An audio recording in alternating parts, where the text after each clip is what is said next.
ప్రకటన గ్రంథము 7వ అధ్యాయము.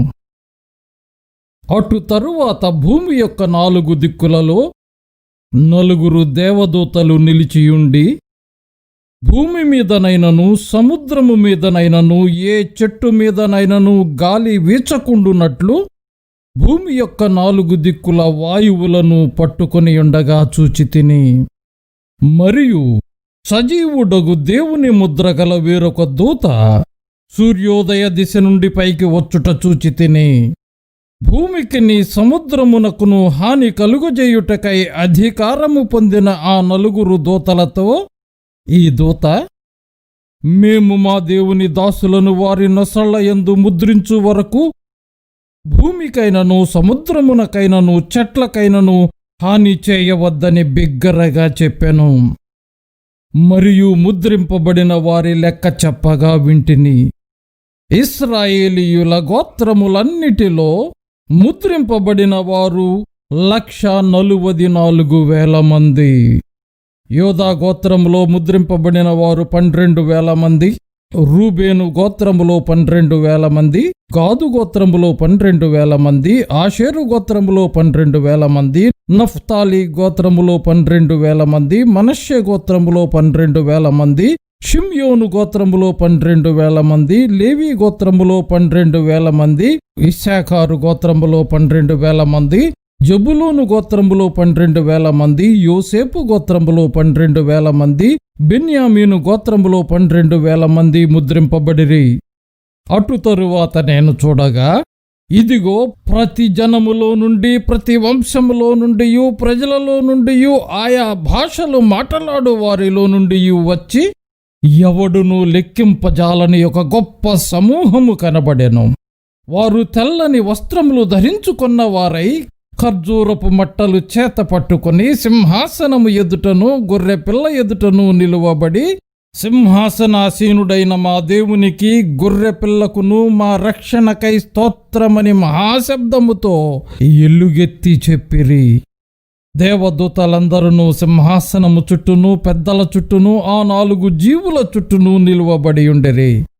వారు సింహాసనము ఎదుట సాష్టాంగపడి, ఆమేన్, యుగ యుగముల వరకు మా దేవునికి స్తోత్రమును మహిమయు జ్ఞానమును కృతజ్ఞతాస్తుతియు ఘనతయు శక్తియు బలమును కలుగుగాకని చెప్పుచు దేవునికి నమస్కారము చేసిరి. ఆమేన్. పెద్దలలో ఒకడు, తెల్లని వస్త్రములు ధరించుకుని ఉన్న వీరెవరు, ఎక్కడ నుండి వచ్చిరని నన్ను అడిగెను. అందుకు నేను, అయ్యా, నీకే తెలియననగా అతడు నాతో ఇలాగు చెప్పెను, వీరు మహాశ్రమల నుండి వచ్చిన వారు. గొర్రెపిల్ల రక్తములో తమ వస్త్రములను ఉదుకుకొని వాటిని తెలుపు చేసుకొనిరి. అందువలన వారు దేవుని సింహాసనము ఎదుట ఉండి రాత్రింబగళ్ళు ఆయన ఆలయములో ఆయనను సేవించుచున్నారు. సింహాసనాసీనుడైన వాడు తానే తన గుడారమును వారి మీద కప్పును. వారికి ఇక మీదట ఆకలి అయినను దాహమైనను ఉండదు. సూర్యుని ఎండ అయినను ఏ వడగాలి అయినను వారికి తగులదు. ఎలయనగా సింహాసన మధ్యమందుండు గొర్రెపిల్ల వారికి కాపరి అయి జీవజలముల బుగ్గల యొద్దకు వారిని నడిపించును. దేవుడే వారి కన్నుల నుండి ప్రతి బాష్ప బిందువును తుడిచివేయును. ప్రకటన గ్రంథము 8వ అధ్యాయము. ఆయన 7వ ముద్ర విప్పినప్పుడు పరలోకమందు ఇంచుమించు అరగంట సేపు నిశ్శబ్దముగా ఉండెను. అంతట నేను దేవుని ఎదుట నిలుచు 7 దూతలను చూచితిని. వారికి 7 బోరలియ్యబడెను. మరియు సువర్ణ ధూపార్తి చేత పట్టుకొని ఉన్న వేరొక దూత వచ్చి బలిపీఠము ఎదుట నిలువగా, సింహాసనము ఎదుట ఉన్న సువర్ణ బలిపీఠము పైన పరిశుద్ధులందరి ప్రార్థనలతో కలుపుటకై అతనికి బహు ధూప ద్రవ్యములు ఇయ్యబడెను. అప్పుడా ధూప ద్రవ్యముల పొగ పరిశుద్ధుల ప్రార్థనలతో కలిసి దూత చేతిలో నుండి పైకి లేచి దేవుని సన్నిధిని చేరెను. ఆ దూత ధూపార్తిని తీసుకొని బలిపీఠము పైనున్న నిప్పులతో దానిని నింపి భూమి మీద పడవేయగా ఉరుములు, ధ్వనులు, మెరుపులు, భూకంపమును కలిగెను. అంతటా 7 బూరలు పట్టుకొని ఉన్న ఆ 7 దూతలు ఊదుటకు సిద్ధపడిరి. మొదటి దూత బూర ఊదినప్పుడు రక్తముతో మిళితమైన వడగండ్లును అగ్నియు పుట్టి భూమిపైన పడవేయబడెను. అందువలన భూమిలో 3వ భాగము కాలిపోయెను, చెట్లలో 3వ భాగమును కాలిపోయెను, పచ్చిగడ్డి అంతయు కాలిపోయెను. రెండవ దూత బూర ఊదినప్పుడు అగ్ని చేత మండుచున్న పెద్ద కొండ వంటిది ఒకటి సముద్రములో పడవేయబడెను. అందువలన సముద్రములో 3వ భాగము రక్తమాయెను. సముద్రములోని ప్రాణము గల జంతువులలో 3వ భాగము చచ్చెను. ఓడలలో 3వ భాగము నాశనమాయెను. 3వ దూత బూర ఊదినప్పుడు దివిటీల వలె మండుచున్న ఒక పెద్ద నక్షత్రము ఆకాశము నుండి రాలి నదుల 3వ భాగము మీదను నీటి బుగ్గల మీదను పడెను. ఆ నక్షత్రమునకు మాచిపత్రి అని పేరు. అందువలన నీళ్లలో 3వ భాగము మాచిపత్రి ఆయెను. నీళ్లు చేదైపోయినందున వాటి వలన మనుష్యులలో అనేకులు చచ్చిరి. 4వ దూత బూర ఊదినప్పుడు సూర్య చంద్ర నక్షత్రములలో 3వ భాగము చీకటి కమ్మునట్లును, పగటిలో 3వ భాగమున సూర్యుడు ప్రకాశింపకుండునట్లును, రాత్రిలో 3వ భాగమున చంద్ర నక్షత్రములు ప్రకాశింపకుండునట్లును వాటిలో 3వ భాగము కొట్టబడెను. మరియు నేను చూడగా ఆకాశ మధ్యమున ఒక పక్షిరాజు ఎగురుచూ బూరలు ఊదబోవుచున్న 3 దూతల బూరల శబ్దములను బట్టి భూనివాసులకు అయ్యో అయ్యో అయ్యో అని గొప్ప స్వరముతో చెప్పుట వింటిని. ప్రకటన గ్రంథము 9వ అధ్యాయము. 5వ దూత బూర ఊదినప్పుడు ఆకాశము నుండి భూమి మీద రాలిన ఒక నక్షత్రమును చూచి తిని. అగాధము యొక్క తాళపు చెవి అతనికి ఇయ్యబడెను. అతడు అగాధము తెరువగా పెద్ద కొలిమిలో నుండి లేచు పొగ వంటి పొగ ఆ అగాధములో నుండి లేచెను. ఆ అగాధములోని పొగ చేత సూర్యుని వాయుమండలమున చీకటి కమ్మెను. ఆ పొగలో నుండి మిడతలు భూమి మీదికి వచ్చెను. భూమిలో ఉండు తేళ్లకు బలమున్నట్టు వాటికి బలము ఇయ్యబడెను. మరియు నొసళ్ల యందు దేవుని ముద్రలేని మనుషులకే తప్ప భూమిపైనున్న గడ్డికైనను ఏ మొక్కలకైనను మరి ఏ వృక్షమునకైనను హాని కలుగ చేయకూడదని వాటికి ఆజ్ఞ ఇయ్యబడెను. మరియు నొసళ్ల యందు దేవుని ముద్ర లేని మనుష్యులకే తప్ప భూమిపైననున్న గడ్డికైనను ఏ మొక్కలకైనను మరి ఏ వృక్షమునకైనను హాని కలుగ చేయకూడదని వాటికి ఆజ్ఞ ఇయ్యబడెను. మరియు వారిని చంపుటకు అధికారము ఇయ్యబడలేదు గాని 5 నెలల వరకు బాధించుటకు వాటికి అధికారము ఇయ్యబడెను. వాటి వలన కలుగు బాధ తేలు మనుష్యుని కుట్టినప్పుడుండు బాధ వలె ఉండును. ఆ దినములలో మనుష్యులు మరణమును వెదకుదురు గాని అది వారికి దొరకనే దొరకదు. చావవలెనని ఆశపడుదురు గాని మరణము వారి యొద్ద నుండి పారిపోవును. ఆ మిడతల రూపములు యుద్ధమునకు సిద్ధపరచబడిన గుర్రములను పోలియున్నవి. బంగారముల వలె మెరయు కిరీటముల వంటివి వాటి తలల మీద ఉండెను. వాటి ముఖములు మనుష్యుల ముఖముల వంటివి. స్త్రీల తల వెంట్రుకల వంటి వెంట్రుకలు వాటికుండెను. వాటి పండ్లు సింహపు కోరల వలె ఉండెను. ఇనుప మైమరవుల వంటి మైమరవులు వాటికుండెను. వాటి రెక్కల ధ్వని యుద్ధమునకు పరిగెత్తునట్టి విస్తారమైన గుర్రపు రథముల ధ్వని వలె ఉండెను. తేళ్ల తోకల వంటి తోకలును కొండ్లును వాటికుండెను. 5 నెలల వరకు వాటి తోకల చేత మనుష్యులకు హాని చేయుటకు వాటికి అధికారముండెను. పాతాళపు దూత వాటి పైగా, పాతాళపు దూత వాటి పైన రాజుగా ఉన్నాడు. హెబ్రీ భాషలో వానికి అబద్దోనని పేరు. గ్రీసు దేశ భాషలో వాని పేరు అపొల్లుయోను. మొదటి శ్రమ గతించెను. ఇదిగో మరి 2 శ్రమలు ఇటు తరువాత వచ్చును. 6వ దూత బూర ఊదినప్పుడు దేవుని ఎదుట ఉన్న సువర్ణ బలిపీఠము యొక్క కొమ్ముల నుండి ఒక స్వరము యూఫ్రటీస్ అను మహానది యొద్ద బంధింపబడి ఉన్న 4 దూతలను వదిలిపెట్టుమని బోర పట్టుకొని ఉన్న ఆ 6వ దూతతో చెప్పుట వింటిని. మనుష్యులలో 3వ భాగమును సంహరింపవలెనని అదే సంవత్సరమున అదే నెలలో అదే దినమున అదే గంటకు సిద్ధపరచబడి ఉండిన ఆ 4 దూతలు వదిలిపెట్టబడిరి. గుర్రపు రౌతుల సైన్యముల లెక్క 20 కోట్లు. వారి లెక్క ఇంత అని నేను వింటిని. మరియు నాకు కలిగిన దర్శనమందు ఇలాగు చూచితిని. ఆ గుర్రములకును వాటి మీద కూర్చుండియున్న వారికిని మరియు నాకు కలిగిన దర్శనమందు ఇలాగు చూచితిని.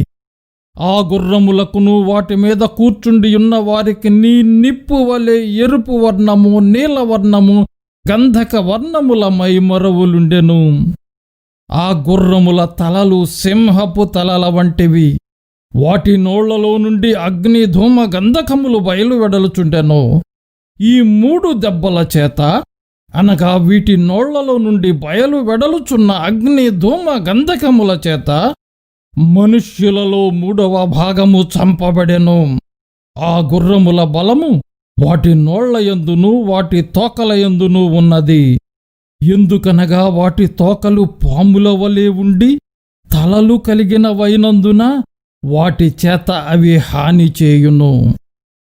ఈ దెబ్బల చేత చావక మిగిలిన జనులు దయ్యములను చూడను, వినను, నడువను శక్తి లేనివై బంగారు, వెండు, కంచు, రాయి, కర్రలతో చేయబడిన తమ హస్త కృతములైన విగ్రహములను పూజింపకుండా విడిచిపెట్టునట్లు మారు మనస్సు పొందలేదు.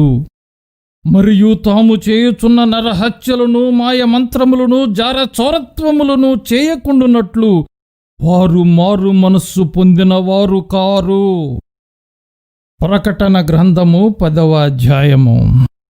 బలిష్ఠుడైన వేరొక దూత పరలోకము నుండి దిగివచ్చుట చూచితిని. ఆయన మేఘము ధరించుకొనియుండెను. ఆయన శిరస్సు మీద ఇంద్రధనస్సుండెను. ఆయన ముఖము సూర్యబింబము వలెను, ఆయన పాదములు అగ్ని స్తంభముల వలెను ఉండెను. ఆయన చేతిలో విప్పబడిన ఒక చిన్న పుస్తకముండెను. ఆయన తన కుడి పాదము సముద్రము మీదను ఎడమ పాదము భూమి మీదను మోపి సింహము గర్జించున్నట్లు గొప్ప శబ్దముతో ఆర్భటించెను. ఆయన ఆర్భటించినప్పుడు 7 ఉరుములు వాటి వాటి శబ్దములు పలికెను. ఆ 7 ఉరుములు పలికినప్పుడు నేను వ్రాయబోవుచుండగా 7 ఉరుములు పలికిన సంగతులకు ముద్ర వేయుము, వాటిని వ్రాయవద్దని పరలోకము నుండి ఒక స్వరము పలుకుట వింటిని.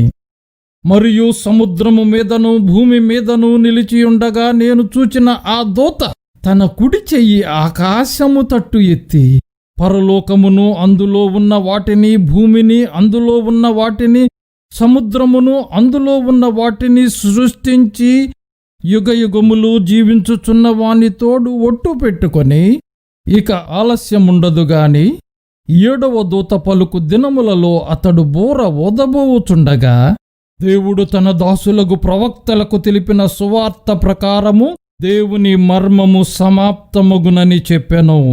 అంతట పరలోకము నుండి నేను వినిన స్వరము మరలా నాతో మాటలాడుచు, నీవు వెళ్ళి సముద్రము మీదను భూమి మీదను నిలిచియున్న ఆ దూత చేతిలో విప్పబడి ఉన్న ఆ చిన్న పుస్తకము తీసుకునుమని చెప్పుట వింటిని. నేను ఆ దూత యొద్దకు వెళ్ళి ఈ చిన్న పుస్తకము నాకిమ్మని అడుగగా ఆయన, దాన్ని తీసుకొని తినివేయుము, అది నీ కడుపుకు చేదగునుగానే నీ నోటికి తేనెవలే మధురముగా ఉండునని నాతో చెప్పాను. అంతట నేను ఆ చిన్న పుస్తకమును దూత చేతిలో నుండి తీసుకుని దానిని తినివేసి తిని, అది నా నోటికి తేనెవలె మధురముగా ఉండెను గాని నేను దానిని తినివేసిన తరువాత నా కడుపుకు చేదాయెను.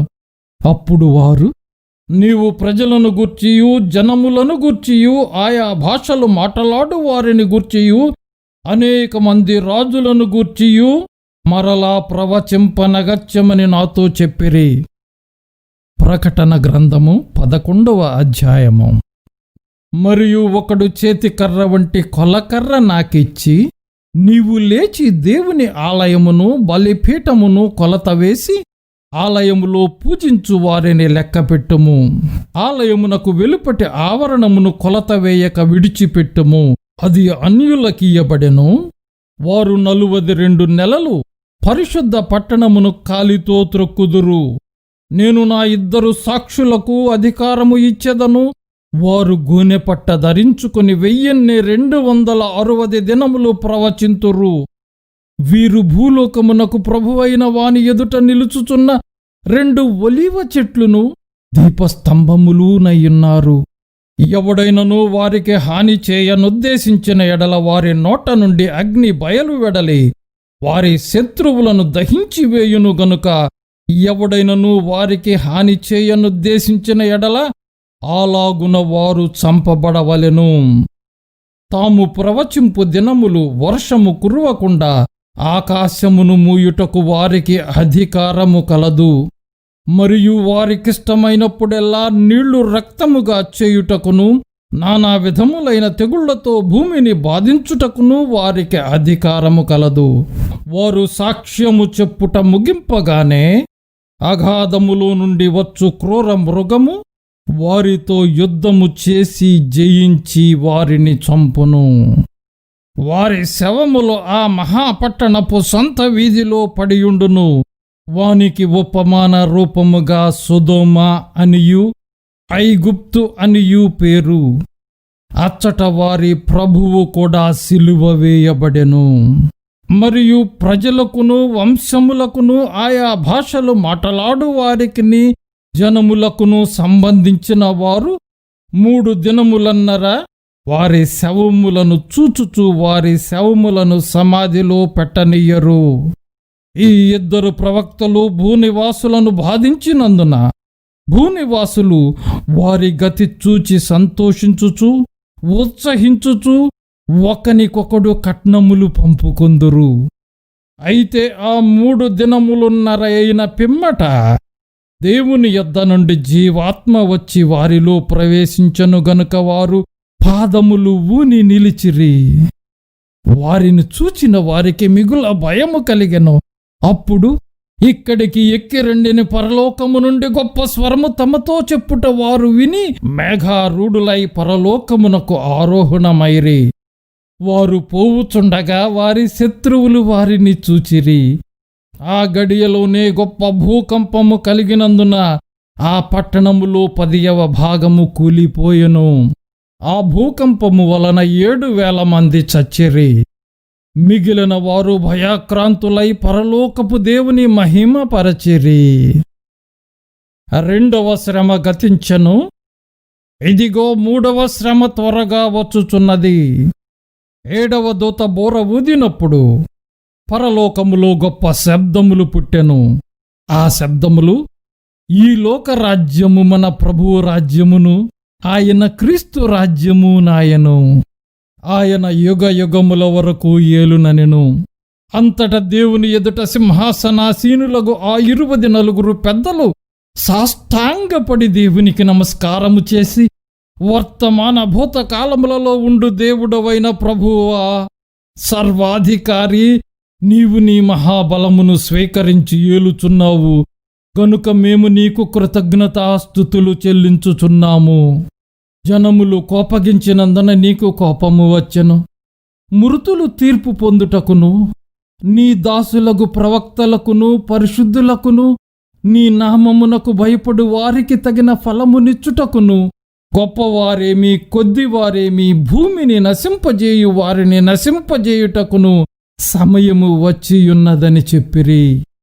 మరియు పరలోకమందు దేవుని ఆలయము తెరువబడగా దేవుని నిబంధన మందసము ఆయన ఆలయములో కనబడెను.